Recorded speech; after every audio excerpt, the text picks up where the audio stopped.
All right, the Supreme Court continues to shock the country with its rulings. The latest 5-4 decision strikes down Louisiana's law requiring abortionists to have hospital admitting privileges. In fact, this decision, this 5-4 decision in which the Chief Justice Roberts joins with the other 4 liberals on the court, has some, such as the Justice Clarence Thomas, saying that once again the court is beyond the bounds of the Constitution in the cases of abortion. Joining me now to talk more about this is the Louisiana Attorney General, Jeff Landry, whose office argued the Russo or the June medical case before the Supreme Court. General Landry, welcome back to Washington Watch. Thank you, Tony. Thank you for having me this afternoon. Now, I have to imagine this is very disappointing because I know that you and your office put a lot of work in presenting this law that was duly passed by the Louisiana legislature, signed by the governor, defending this law before the Supreme Court. Yeah, you know what else is disappointing is I spent a lot of time defending Justice Roberts over the past, up until today. Because I had read his dissent in the Texas case, watched when he was not in the majority, right, when Justice Kennedy was there. And so there was a solid left 5 votes on the court. And, what he confirmed for me today is he was just joining the rest of those elitists and that basically he's hoodwinked the American people. It is completely disappointing. It's what undermines democracy and the credibility of our Constitution when justices say one thing when the court is in one position and then say another when it is not.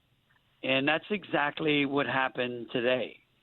Well, speaking of Chief Justice Roberts, he stated that he believed that the whole woman's health case was wrongly decided, as was in the dissent of that opinion just 4 years ago. He said that again today, which struck down Texas's pro-life protections. Yet the Chief Justice voted to strike down Louisiana's law, claiming he was bound to follow that precedent, even though it was incorrect. I mean, how does that foster a sense of confidence in our court system when the Chief Justice himself says it was wrong, but I'm going to stick with it?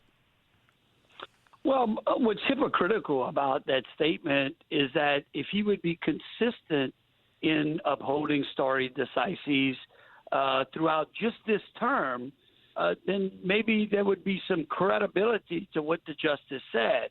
But he has struck down or overruled stare decisis in past decisions just this year alone. So he basically is treating stare decisis as a buffet. When it suits him, he picks it, and when it doesn't, he discards it.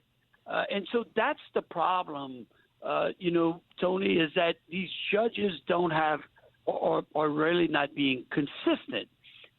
He claims that he would have held the Texas law to be constitutional, but when an opportunity presents itself, which is actually different from Texas, he doesn't uphold it.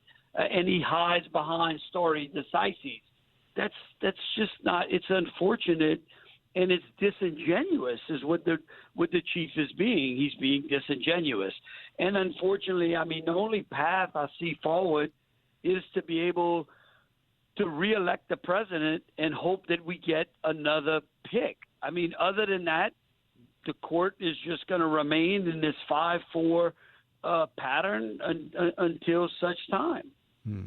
You're listening to Washington Watch. I'm your host, Tony Perkins. The Attorney General of my home state of Louisiana, Jeff Landry, on the phone with me from Louisiana. It was his office, his department, that argued before the Supreme Court on the June medical case, which, as we've talked about before on the program, the origins of which was a law that I first passed back in the late 90s, which simply put the abortion clinics, which at that time were completely unregulated, put them into the same category of law as the ambulatory surgical centers.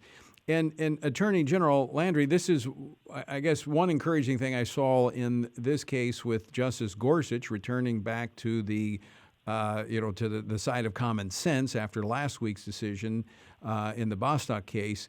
In this particular case, in his dissent, he noted that this law is a completely common sense law. In fact, making the same argument I made when I first passed the legislation. He said, all other outpatient surgical centers in the state have to abide by it, including LASIK eye surgery centers and steroid injection sites. The abortion industry simply wanted and got a pass from a basic law that promotes patient safety. I mean, this is about the well-being and safety of women. Why? Why do we continually see abortion clinics get a pass by the courts? Because of Justice Roberts. Because Justice Roberts today basically chose abortion over women's health. It's what he did. Unfortunately, I know no other way than to just call it out, Tony. It is completely disappointing. I thought better of the chief. I thought that he recognized that when a law, again, it's hard for me to square the chief's decision today because of his past decisions and past writings. Unless what he did in the past was rhetoric, unless he was disingenuous in his writings, he can. And look, legal scholars will argue that the chief today, said one thing, but he has proven that the Supreme Court gets its cake and eat it too, and gets to eat it too, and they can speak out of both sides of their mouth. This law was about ensuring women's health and protection, but the court today said that the most important thing above a woman or a girl's health is an abortion. That's what they spoke to today.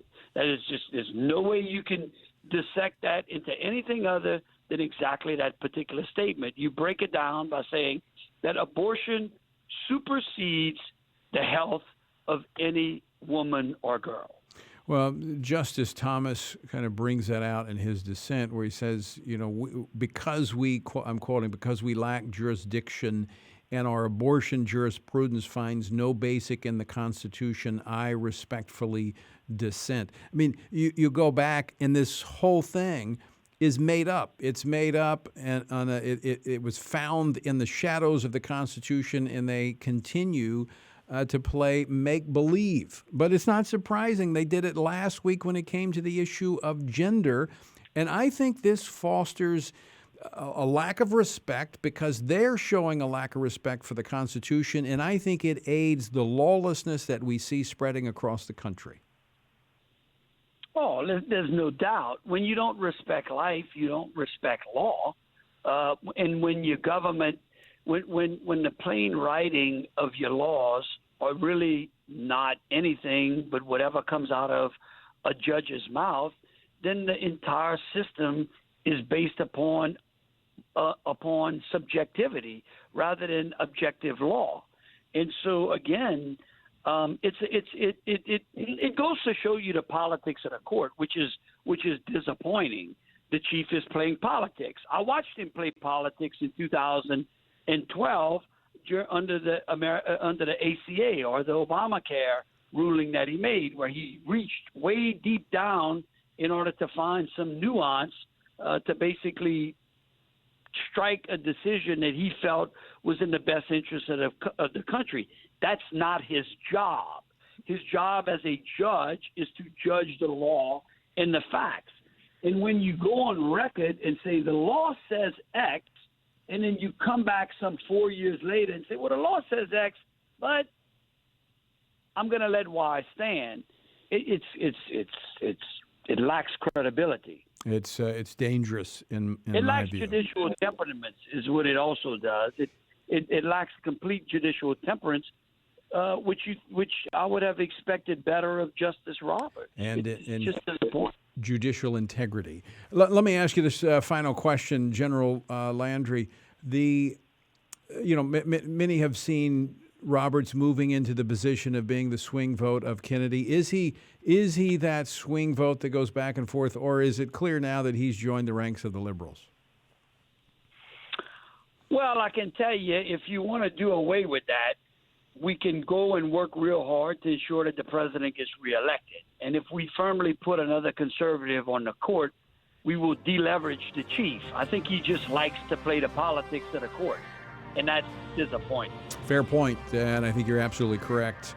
One more vacancy could very well shift the court clearly into the constitutionalist column. Attorney General Jeff Landry, thanks so much for joining us, and thank you for fighting so hard for that law, that reasonable, common sense law. Thank you. Thank you for having me.